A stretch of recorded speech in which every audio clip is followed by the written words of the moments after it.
Let me tell you something fascinating about silence in the digital age. We live in a world where life itself is a performance, and nearly every detail is shared across platforms. Be it birthdays, breakfasts, sunsets, or even our pains, though masked with eye-catching filters. Amidst all this display, there are still some people who remain invisible. They scroll quietly, observe deeply, but rarely, if ever, post. You probably know someone like that. Maybe you are someone like that. And the question always lingers, but why? Why would anyone choose to stay unseen when the whole world is shouting to be noticed? It's easy to assume it's shyness or indifference, but that's never the full picture. Beneath that quiet surface lies an entire psychology, one that reveals how we navigate identity, control, and authenticity in a culture obsessed with visibility. Because silence isn't emptiness, it's intention. It's the power to decide what parts of yourself the world doesn't get to touch. Somewhere along the way, social media stopped being about connection and became a stage. Every caption, every photo, every story, a subtle performance whispering, "This is who I am. Do you approve?" But some people stop performing. They realise that when every moment becomes content, life starts to lose its weight, so they chose to keep certain things unposted. The private mornings, the quiet victories, the laughter that doesn't need witnesses. Psychologists say those who post less often tend to show greater self-restraint, deeper introspection, and stronger emotional independence. They aren't trying to prove who they are, they're learning who they are. Carl Jung once wrote, "Solitude is for me a fount of healing which makes my life worth living." Maybe those who stay silent online have already found that fountain, a calm refusal to let noise define their worth.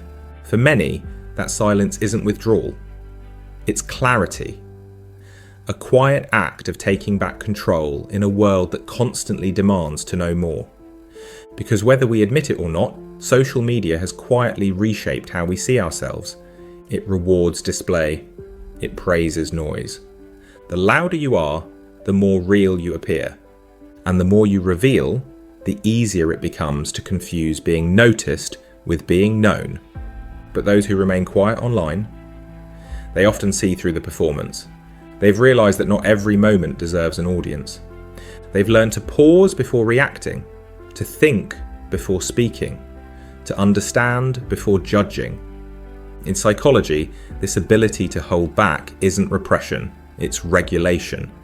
It's emotional discipline, the capacity to manage impulses instead of being managed by them. While the world rushes to express every thought in real time, these people sit with theirs a little longer. They let meaning ripen in silence. Reflection replaces reflex. Depth replaces display. And that's rare, because in truth, most of what we post isn't communication, it's construction. But when you stop posting, something inside you shifts. Your sense of worth begins to detach from digital applause. You stop rehearsing life for an invisible audience. You start noticing details again. The texture of air in the morning, the way light falls across a face, moments too delicate for performance. The quiet ones crave authenticity in a space that rewards imitation. They don't hate social media, they've simply outgrown the need to translate every feeling into proof. It's not rebellion, it's honesty. Because once you've seen how easily perception can be edited, you start to value what can't be staged. Silence, depth, imperfection, truth, and the rare relief of simply existing without explaining. For some, the decision to stop posting comes quietly. There's no announcement, no digital detox post, no dramatic goodbye. One day, they just stop. Not because they have lost interest, but because something inside them has shifted. At first, sharing felt natural, a way to connect, to document, to be seen. There was joy in it, a sense of participation, but slowly, that simple act began to feel like pressure. Every photo needed to be perfect. Every thought had to sound profound. Even happiness started to feel rehearsed, as if life itself had to audition for approval. Psychologists call this self-presentational fatigue, the exhaustion that comes from constantly managing how others perceive you. It's subtle but relentless, the quiet drain of always needing to look okay. And one day, people realise they're living more for the feed than for themselves. So they pull back, not in anger, not in protest, but in preservation. They begin to crave experiences that belong entirely to them, moments that don't need to be curated, captioned, or compressed into pixels. There's a concept in psychology called psychological ownership, the sense that something belongs deeply to you. A memory, a thought, a moment. When you post it, that ownership fades a little. The experience becomes shared property, open to judgment, comparison, and misinterpretation. Those who stop posting are often the ones trying to protect that sense of ownership, not out of fear, but out of reverence. They've learned that some parts of life feel truer when they stay unshared, because once something is public, it changes. It stops being a feeling and starts being a performance. And maybe that's what they're escaping. Not connection, but performance itself. They aren't vanishing, they're reclaiming, they're rediscovering what it means to live something without needing to prove it happened. And in that quiet return, they find a rare kind of peace. The freedom of having nothing to show, yet everything to feel. Every habit begins with a feeling. On social media, that feeling is reward. Each like, each comment, each small burst of attention releases dopamine, the same chemical that fires when you win, eat, or fall in love. It feels harmless, even human. But over time, your brain begins to crave it. You start measuring the worth of a moment by how it might perform online.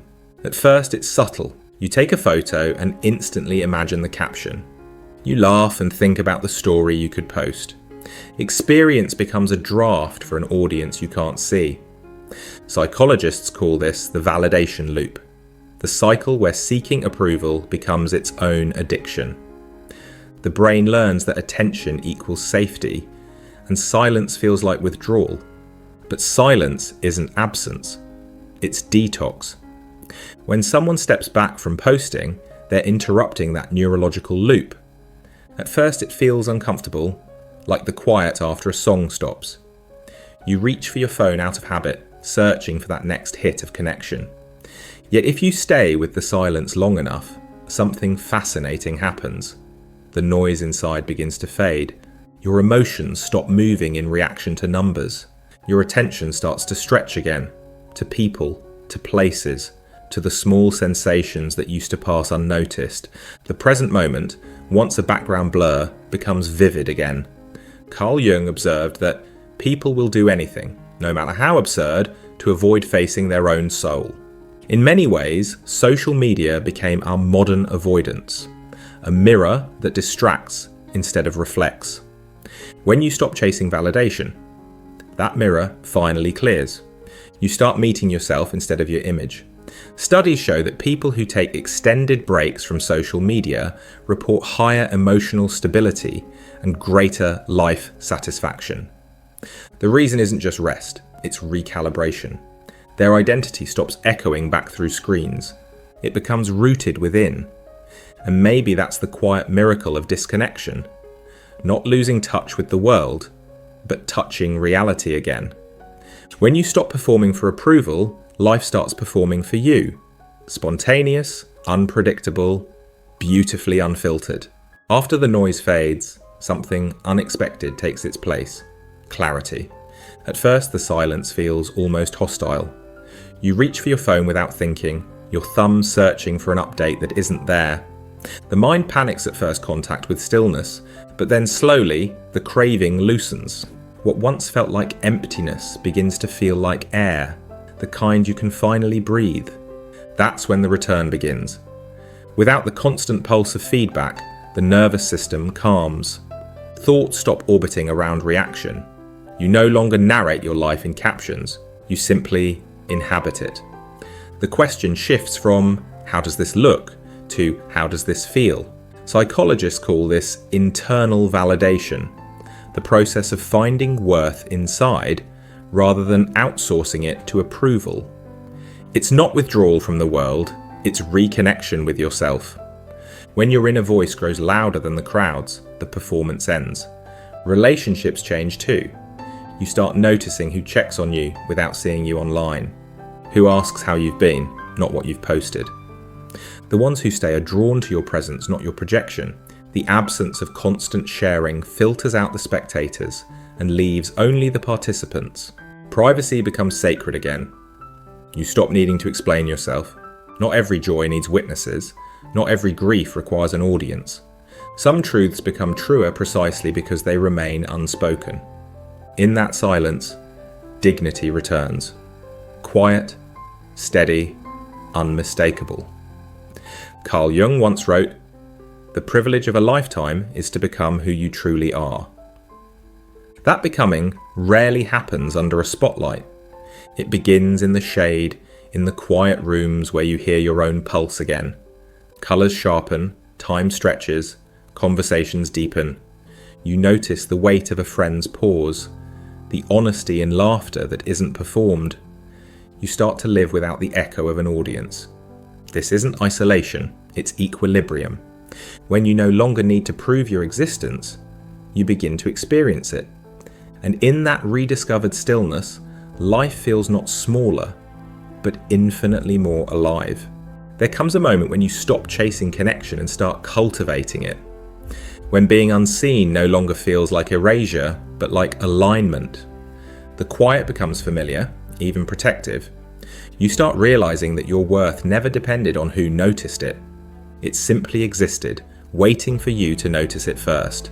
Silence, it turns out, isn't the absence of life. It's the frame that gives it shape. It's what allows you to hear your own rhythm beneath the noise of everyone else's. You begin to see that the need to be witnessed was never about expression.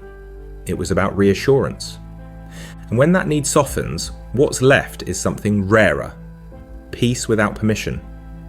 This doesn't mean you disappear from the world. You still laugh with friends, share ideas, take photos, love, lose, grow. The difference is motive. You do things for the experience itself, not for the echo it creates. That shift, from display to presence, is where meaning quietly returns. In Jung's words, in all chaos there is a cosmos, in all disorder, a secret order. Stepping away from the collective noise reveals that hidden order, the one that moves through your own psyche. The silence you once feared becomes a conversation with yourself. You realize that every withdrawal was never escape, but dialogue. Every pause, an invitation to listen. And when you listen long enough, you notice the subtle music beneath ordinary days, the way light folds across a room, the way your breathing steadies when no one is asking for your attention. You start recognizing that life's most vivid moments don't want to be captured. They want to be lived. People may misunderstand. They might call it detachment, secrecy, or pride. But those labels belong to a world still trying to translate depth into visibility. What you found doesn't fit inside a post. It exists between things, between thought and feeling, sound and silence, self and image. Social media promised connection. But what many discover in stepping back is communion, a deeper, quieter belonging to life itself. You begin to understand that privacy is not loneliness, it's intimacy with existence. It's the moment the lens drops and you finally see without framing. Carl Jung believed that the self, the wholeness within us, doesn't shout, it waits. It speaks in symbols, dreams, and gentle intuitions, and maybe silence is its language. When you stop filling every gap with noise, that voice grows audible again. It guides not as content, but as consciousness. So maybe the people who don't post aren't hiding.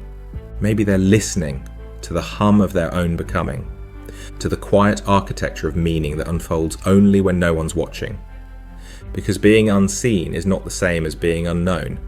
And sometimes, the truest expression of who you are is the one you keep entirely for yourself.